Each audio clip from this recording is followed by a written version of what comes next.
Hey guys, I'm Pixel Dan, and this is a review of the Star Wars ArtFX 1/7 scale Death Trooper Specialist from Kotobukiya.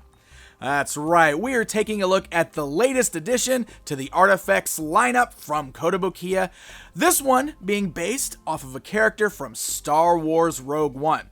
We got some really cool new looking troopers in that particular film, and of course, that's going to make for a great new addition to the 1/7 scale statue lineup. So let's get a closer look at it. As you can see, it comes in that same style, fully enclosed black Star Wars themed box with an image of the Death Trooper Specialist right there on the front. And as you rotate that around to the backside, we have some close-up images of some of the different contents within the packaging.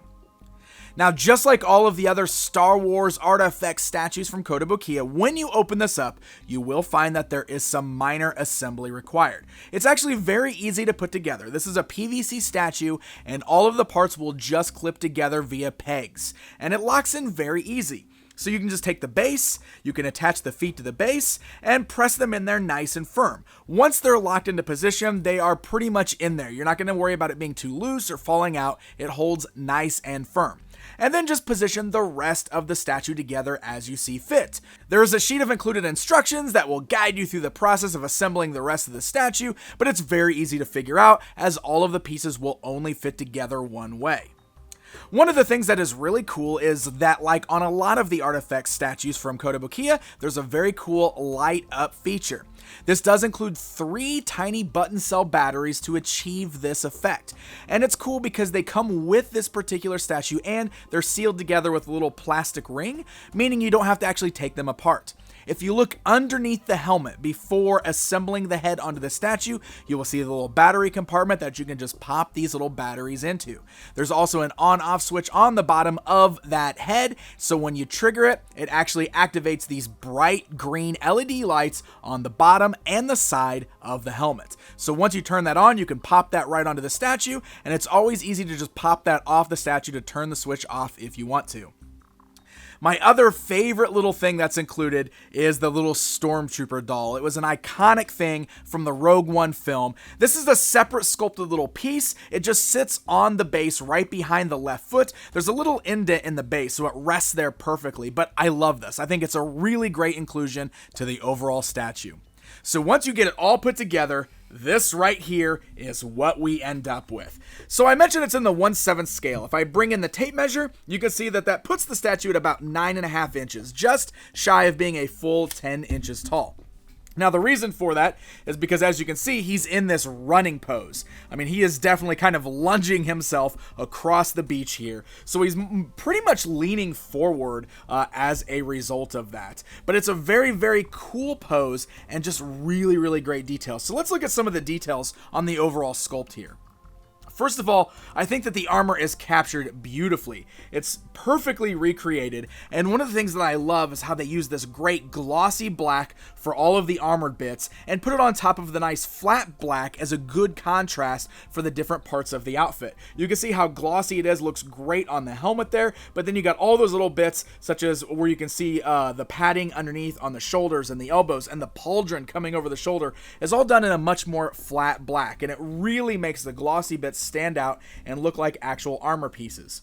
In his right hand, he's clenching onto a blaster rifle. I love the way they've got the strap kind of wrapped around his hand as if it's just kind of hanging there and flowing since he's running. Really great details on this. A little bit of colors on there as well, some reds you can see.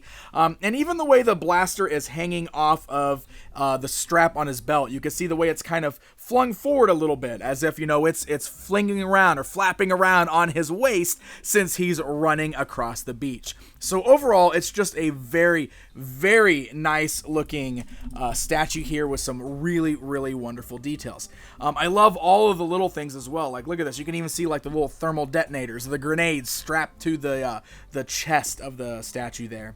And then, of course, you've got the sandy display base, which is very nice as well. You can see it's kind of got this really dirty, gritty look to it. And then we've got that amazing little Stormtrooper doll, which, seriously, this is my favorite part of the entire statue. I absolutely adore this. It rests perfectly right there on the base, and this just makes for a very nice overall display. Now, once you turn on those lights underneath the helmet, that really helps add to the overall look of this. So here, let me pull that off again. I can show you. You can easily just flip that switch, pop this right back on the display, and you got these beautiful green LED lights. Now, since they're underneath the statue's helmet and he's almost kind of looking down, you almost don't see those very good when you're looking directly at it, but if this is up on a shelf, it's really going to look very nice. It's also worth noting that there is some very limited articulation with this piece. He's got a bit of a joint at the waist where you can actually kind of move him around a little bit. You can see almost like a ball joint type thing at the torso. So if it makes it look a little better for you, you can kind of maneuver that around to find the perfect fit. You can also swivel the neck so the head can move left and right as well. Sometimes Kotobukiya does incorporate little bits of articulation like this into their statues, and I think that's very cool for allowing you some different ways to kind of push it around, pose it around, and find the optimal way of displaying him up on your shelf. So there you guys go. There is a look at the latest in the Star Wars line of 1/7 scale ArtFX statues from Kotobukiya. I love the design of the Death Trooper. I think he's a perfect fit for this lineup. Anybody that loves collecting Star Wars stuff, especially the Troopers, I think will really enjoy adding this piece to their collection. Plus, come on, man, that Stormtrooper doll is incredible. I love it. So I got to give a very special thanks to the folks over at Kotobukiya for sending this guy along so we can get a good look at him outside of the packaging. For more information on Kotobukiya and their products, be sure to visit them online at kotous.com and give them a like on Facebook at facebook.com/Kotobukiya. Hey guys, thank you so much for watching this video. If you enjoyed it, please hit that like button, leave me a comment, and let me know what you think. And don't forget to subscribe for more content just like this. Until next time, my friends.